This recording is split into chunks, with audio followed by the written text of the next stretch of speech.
അർജുൻ സർക്കാർ. ഈ കേസ് അയാൾക്ക് കൊടുക്കുന്നതുകൊണ്ട് എനിക്ക് വലിയ പ്രശ്നമൊന്നുമില്ല. പക്ഷെ അയാളുടെ ലാത്തിക്കരിയാവുന്നവരുടെ കാര്യം ഓർക്കുമ്പോഴാണ് എനിക്ക് പേടിയാവുന്നത്.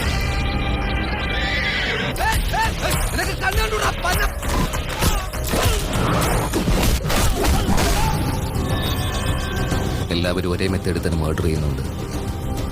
എന്തോ ഒരു മോട്ടീവുണ്ട്. കൈ മുന്നോട്ടേക്ക്, അങ്ങോട്ടേക്ക് മുറുക്കെ പിടിച്ചോ.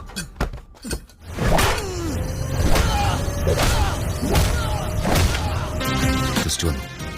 ജനം, ഇനി ഞാൻ കാണിച്ചു തരാം. ഒറിജിനൽ